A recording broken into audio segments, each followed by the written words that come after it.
Hello, hello, hello. Hi, guys, and welcome to another episode of Bent Pages and Bending Bodies. I'm your hostess, Hannah P., and today I will be talking about Gabrielle Union's We're Gonna Need More Wine. But first, guys, please go follow this page on Instagram at BPBB Podcast, like Bent Pages, Bending Bodies Podcast. Yep, you got it. BPBB podcast. You can also like and subscribe on YouTube. This video will be available. This episode will be available on Spotify and Apple Podcasts. So, go ahead, subscribe, get the notifications, help your girl out. That would be great. Thank you in advance. Alrighty. So, like I said, we're getting into Gabrielle Union's We're Gonna Need More Wine. And I have my wine glass right here. Well, it's not a wine glass, but it's a glass of wine, so it counts, right?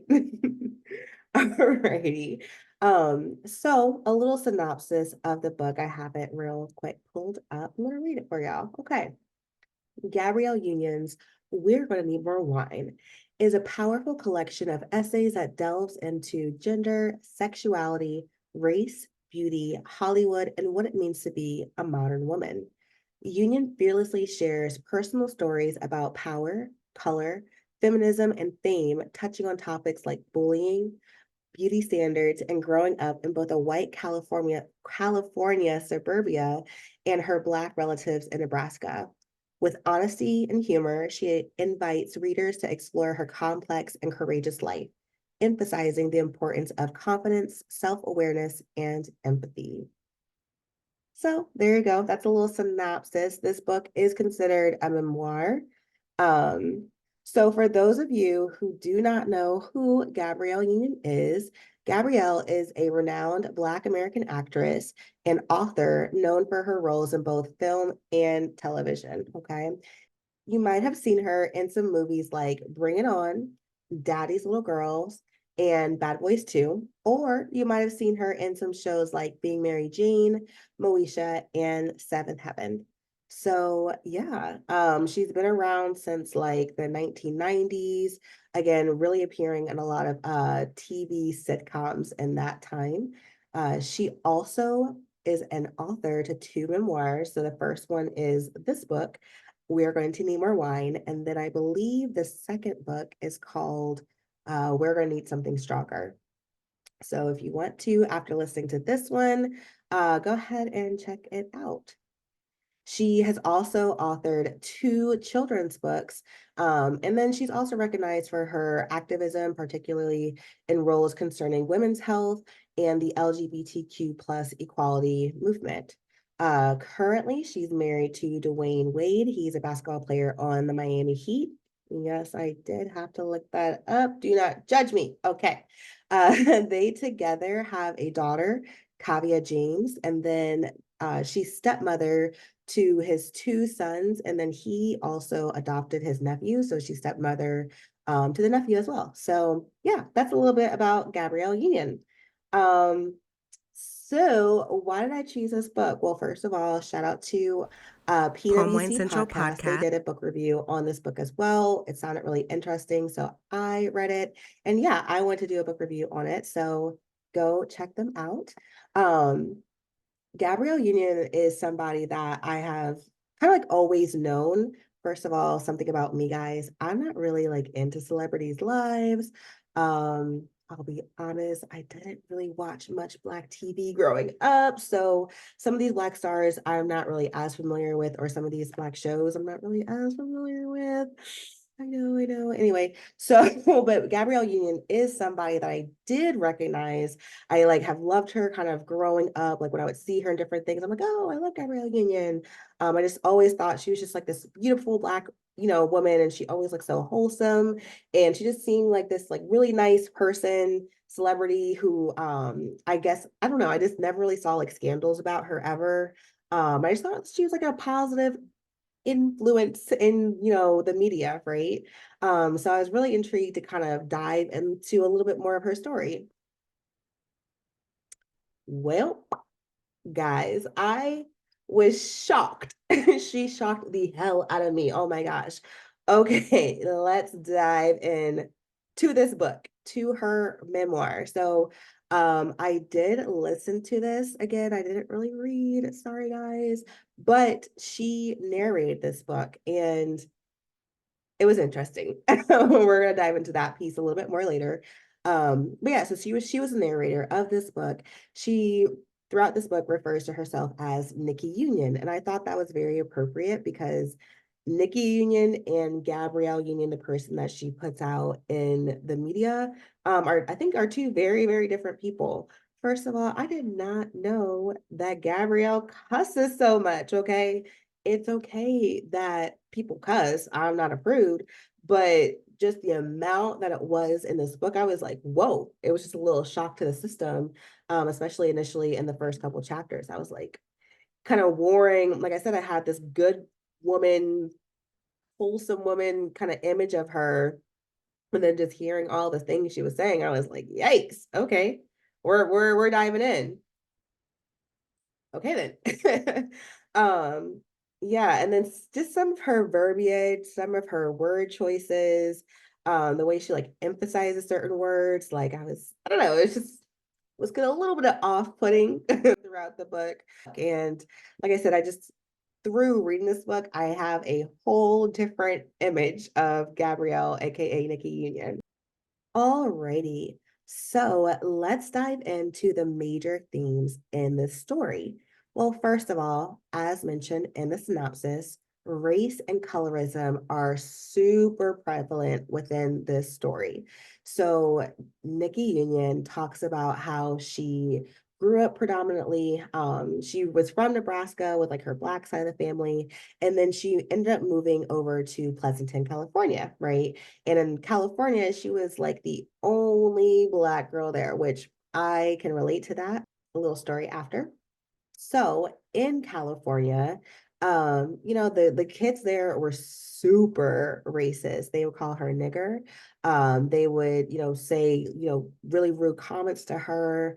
They would, basically have her like chuck and jive, no kidding. Like they'd be like, oh, play buckwheat, do this with your hair, do that.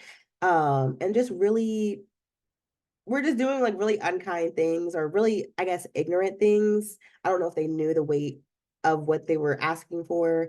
When some of the kids, it sounded like they knew what nigger meant. So when they said it to her, so they knew what they were doing. But basically, she just really described like just how unkind the kids were. And in that moment, she chose to kind of like be a people pleaser. So she would kind of feed into like, oh yeah, yeah, yeah. And like she would kind of do the whole chuck and jive thing just to kind of be cohesive and make friends, I guess.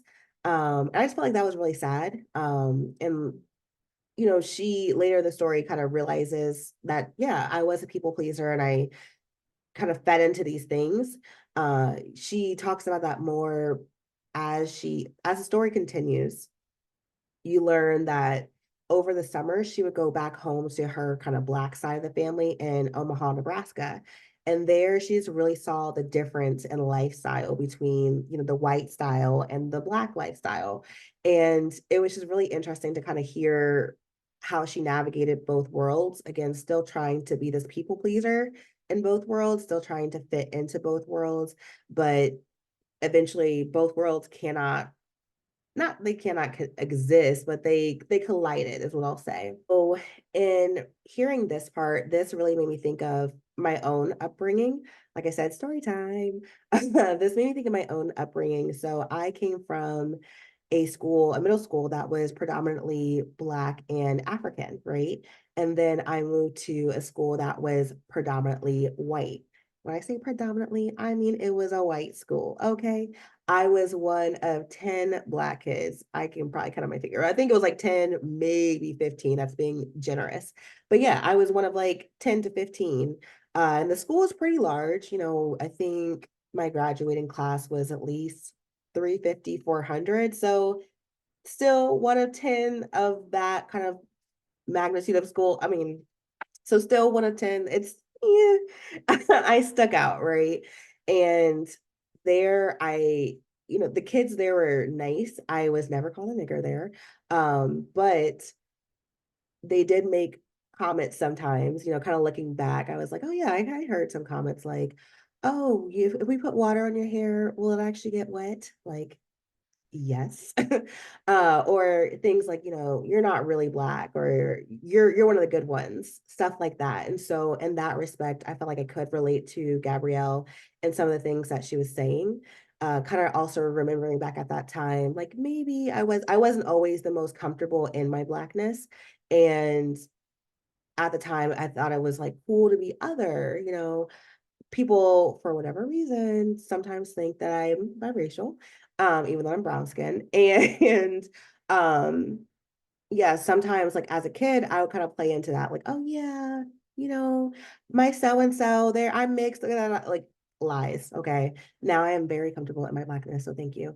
But I related to Nikki Union at that time, kind of feeding into some of the things that she went through in her younger years, kind of wanting to be accepted by this group and eating at your kind of self-esteem and letting for these people. My situation wasn't as bad as hers, but like I said, there definitely were moments where I fed into things where I should have been like, that's not right to say, or that was kind of rude. There were moments where I definitely could have stuck up for myself in my blackness, but I really fed into wanting to be other and exotic and likable at the time. When people said, "Oh, you're not really black," or like you're one of the good ones, that would like puff up my self-esteem. Whereas now I'm like, what you mean? Like, there, like, I don't know. I just now if I heard that, it would definitely give me pause. I would definitely inquire more. It wouldn't be a compliment. Um, but at the time, it definitely was. And for Nikki Union, it was for her. So, girl, unfortunately, I could relate to that. So, like I said, she mentions being called a nigger repeatedly at her school. Whew, I never had to experience that at school, but the first time I was called a nigger was when I was working in high school, so like in the white area. I was working at McDonald's. I was in the drive-through. Okay. This woman could have been my grandmother. She was that, I don't say that old, but she could have been my grandma, and here I am, this little high school kid, and she's mad about her freaking hamburger or something. And she's going off on the girl that's taking her order. And she comes to my window. I'm just supposed to deliver the food. Okay.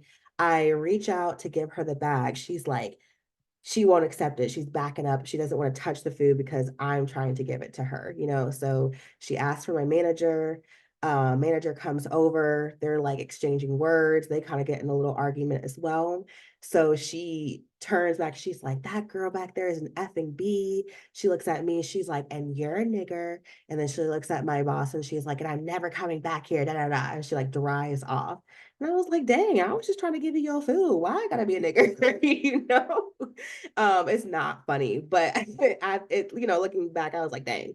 But at the time, that really hurt. I was like, here is a woman who could have been, like I said, the same age as my grandma, and you're calling me this derogatory name, and I didn't even do anything to you. I just happened to be there, wrong place, wrong time. And so I'm super grateful that, Nikki Union talks about how the kids would sing it, Nikki, nigger, Nikki, or something like that.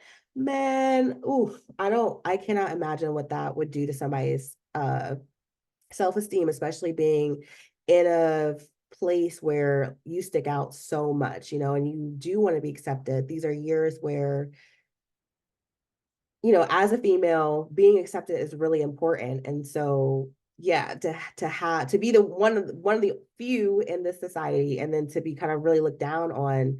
I felt for her in that case. I really did. She also talks about how, she was the most brown skin in her family.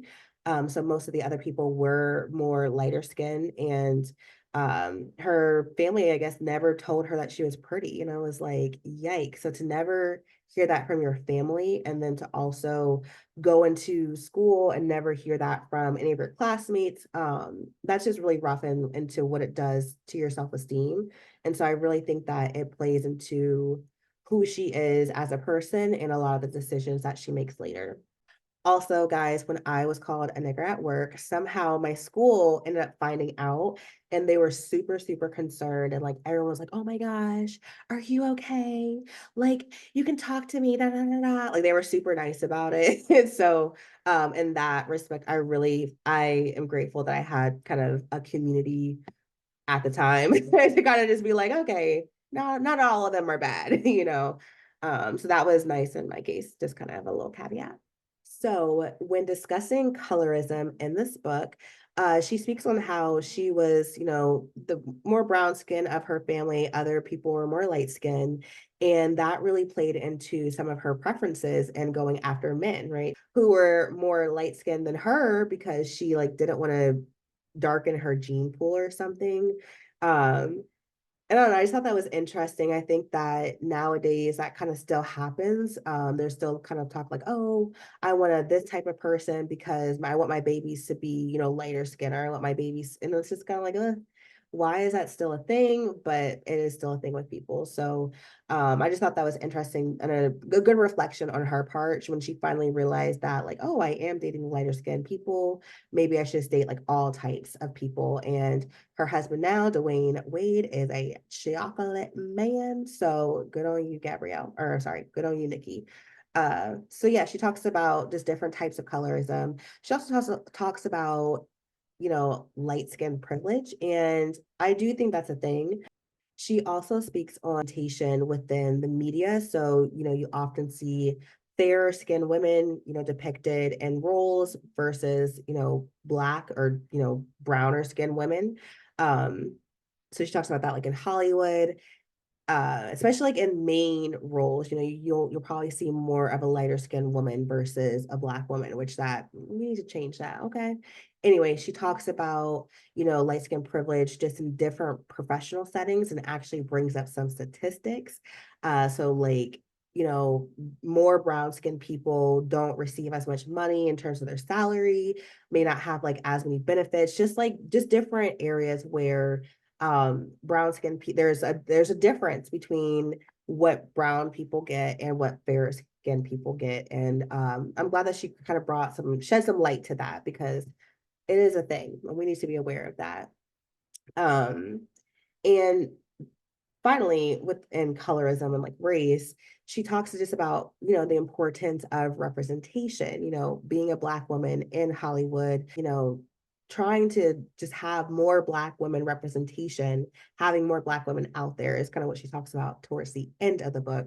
And I definitely can agree with, like, you know, representation really matters. And so in my own job, like I said, I am a PT by trade, a physical therapist.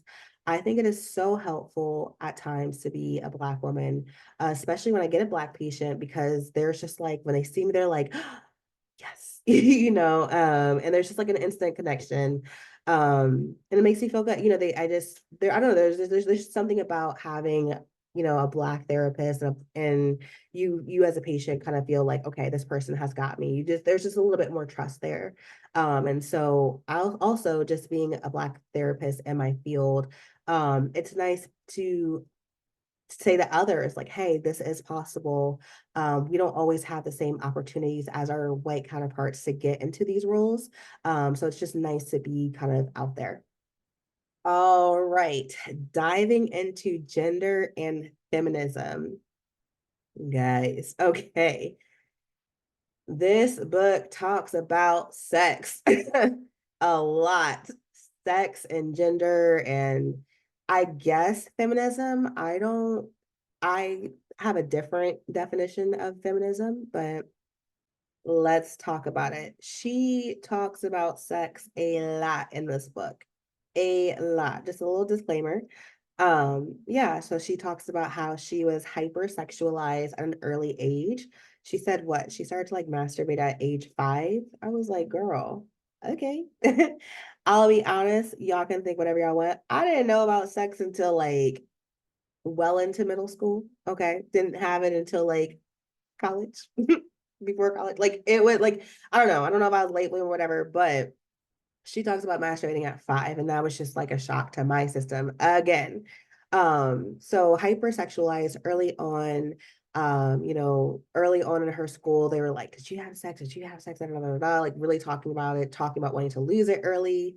Talking and she talks a lot about, learning her body, not knowing the different areas of her body. And I guess that's a part where we can talk about real quick, where she talks about the lack of knowledge that young girls get on their bodies. And I do agree with that.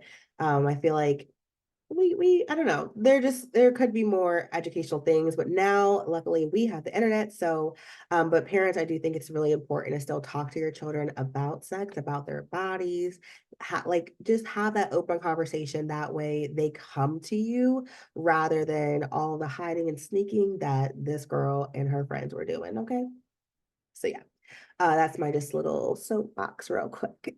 There are different parts of the book where she talks about how, sex should be like a celebration, and, women should have sex with as many partners as they want. And um, I don't know, she's kind of like I'm kind of just playing it down, but this is the kind of the way she went into it.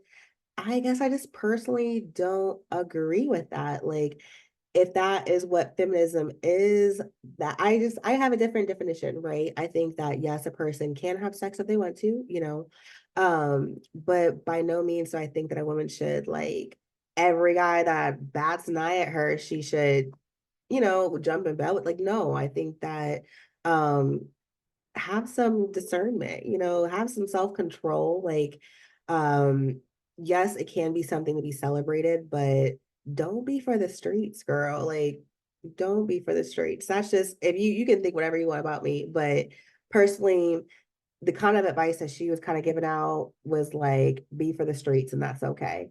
And then magically, when she got married, she was like, oh, now I'm monogamous and I'm happy. Um, and I believe that, like, yes, that's possible, but it was just like a sudden shift. Like, she went from like, ooh, like, have sex with this guy, have sex with this guy, da, da, da, da.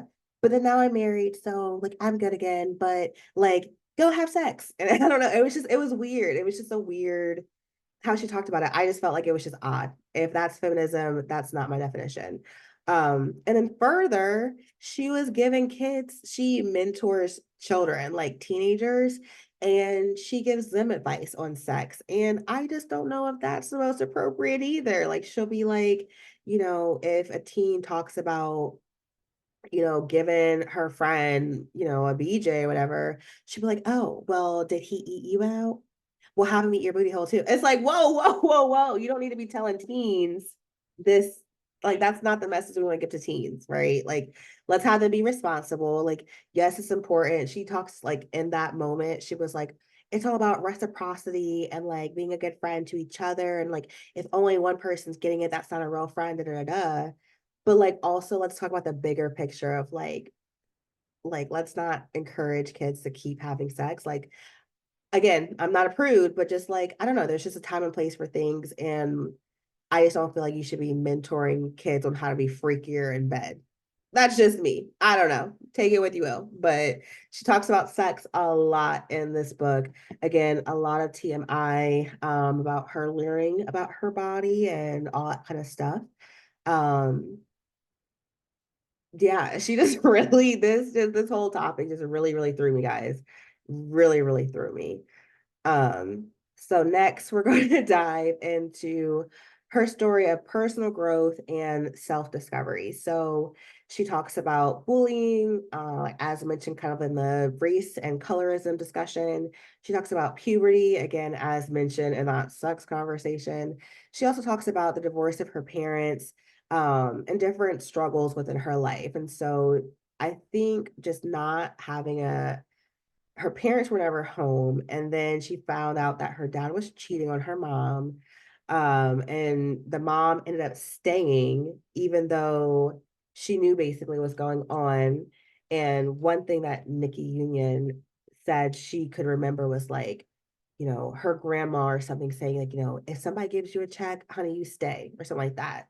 And you shut your mouth and you just stay, you just be quiet.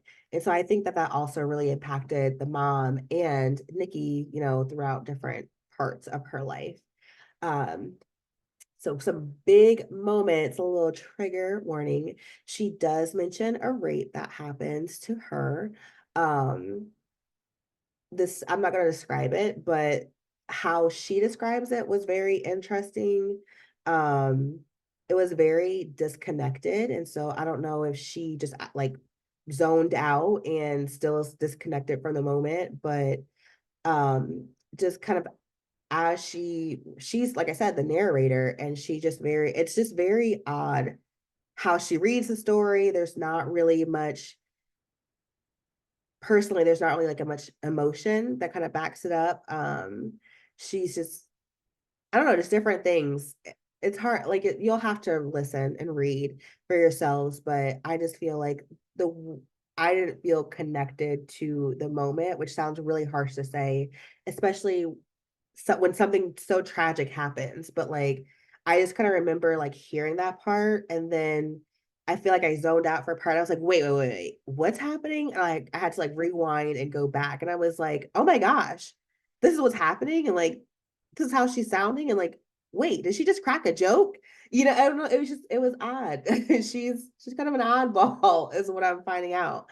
So, yep, she talks about, a rape in her life, and kind of like breezes over it, not breezes. She talks a little bit about her healing, in the sense where she at first saw a site or a therapist and that didn't work. So she went to like different support groups and that ended up helping her out. And so she does suggest, if you are a survivor of a tragedy such as this, then, seeking support groups or therapy really does help. And so that's my little tidbit to you guys.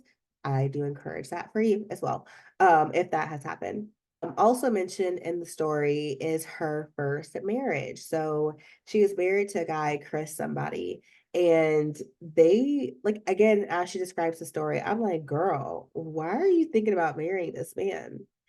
It ultimately seemed to come down to that she didn't wanna disappoint people. She didn't wanna she's still that people pleaser from her childhood, which I thought was really interesting, because we don't really grow out of it unless you, like, reflect and know about yourself and know your patterns, you know? So she was still this person trying to please everybody and married a man that she knew was not good for her, and they stayed in the relationship for, like, 6 years or something like that, and then ended up parting ways, and they are friends still, but just again, as this people pleaser, doing things, falling into situations where you're like that you wouldn't think that you would normally be in. And as I was listening, I was like, girl, how did you end up in that situation? But it's easy to judge from this side, as somebody who's not in that. But when you're presented with the facts, who knows what you yourself would do. But yeah, she talks about that first marriage and the divorce, and then meeting her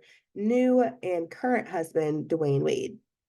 So that was really interesting kind of hearing their story, and especially before they got married, all the kind of conversations about the prenups, because they both agreed on having prenups, and then it came down to kind of like some contract things, and I don't know, it's just really interesting to kind of hear she kind of had to like figure out how to put an amount on her worth, in terms of monetary value. I don't know. So it was really interesting to hear that part. Finally, guys, again, about personal growth and self-discovery.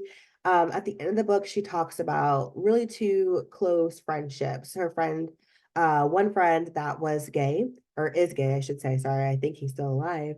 But yeah, that he is gay. She talks about how she really often used the word faggot a lot and just different other derogatory words. And that really made him self-conscious to come out to her. And so everybody else basically knew that he was gay except for her.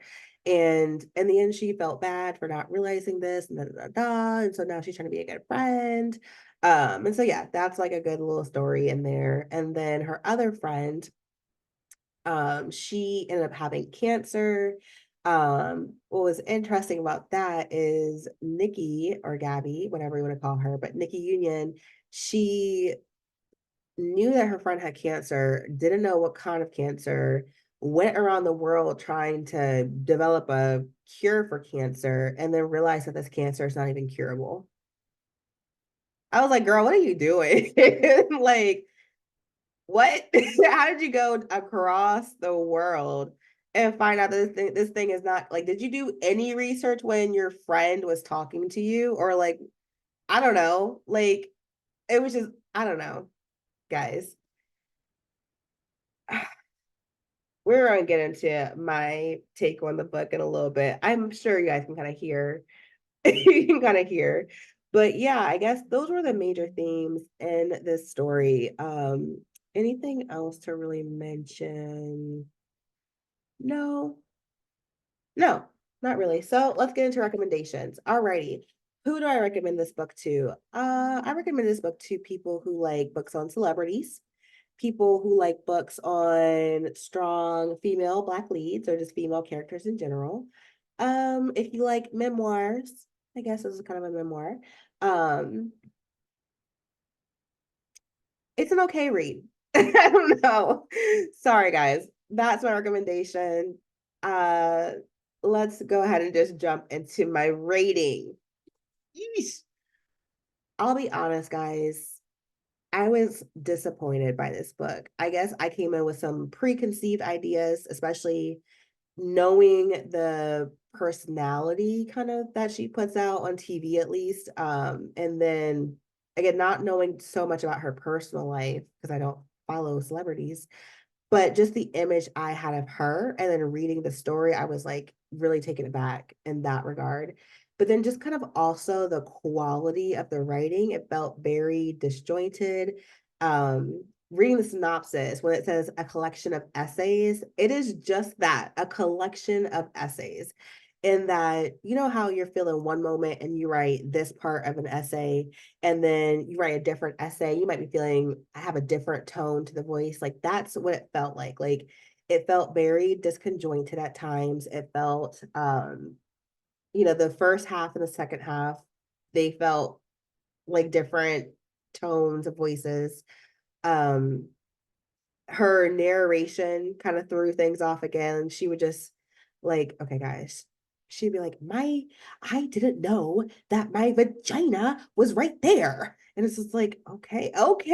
Like, why are you shouting that in my ear? Like, I don't know. It just felt kind of off. I don't know what to say. So personally, I gave it like a 3 to a 3.5. I didn't really like the narration, even though, girl, the author is a narrator, but I didn't really like the narration.